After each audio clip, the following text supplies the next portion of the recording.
ये क्या किया मैं बेताब हो गया, तेरे बिना मुझे नहीं जीना, क्या यही प्यार है, बन जाओ तुम। जब से जान ली हनी पिया मान ली हनी, संगे जिंदगी बिताई हम तो ठान ली हनी, बाबू बोलो न तोहर का विचार है, सूता ना तो मजा मार लेवे दो। मुझे छोले छोले छोले मुझे छोले छोले छोले खोल ना तो छुदी।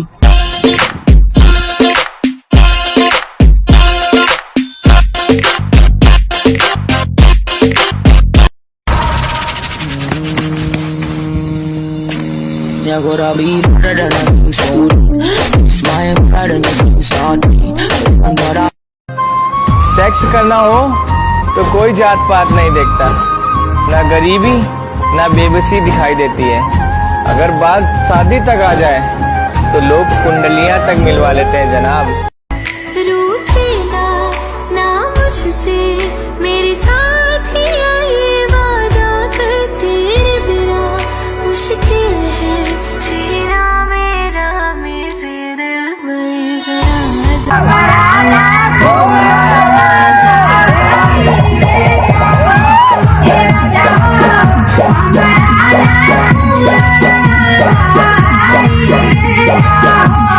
अमित पटेल की आवाज में खेला माई अपना दामाद के पहले बताओ बड़ी मोर की लगावाना।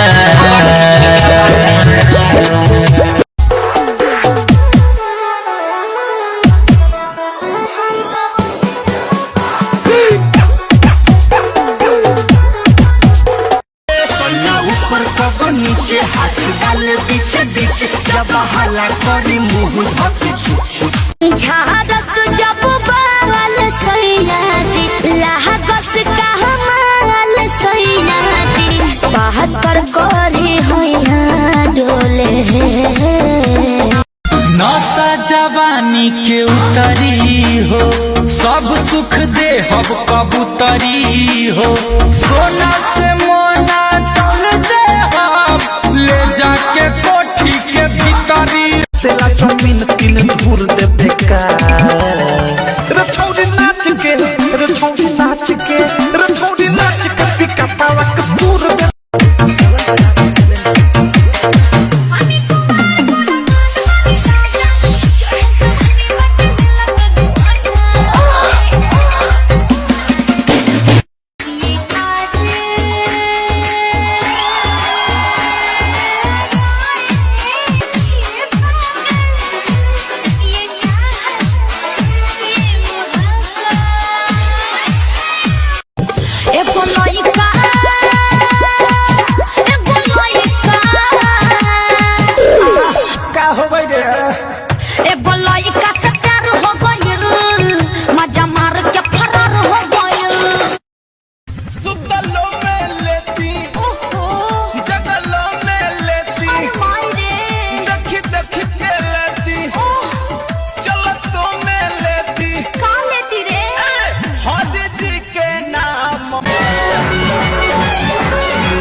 कलेक्टर बना दो,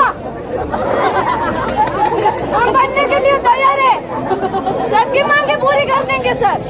आपको नहीं, आप कर नहीं पाते तो किसके लिए बनी है सरकार? जैसे कि हम भीख मांगने के लिए यहाँ आए हैं, हमारे गरीब के लिए तो कुछ व्यवस्था करो सर। हम इतने दूर से आते हैं, आदिवासी लोग पैसे कितने किराया दे के आते हैं।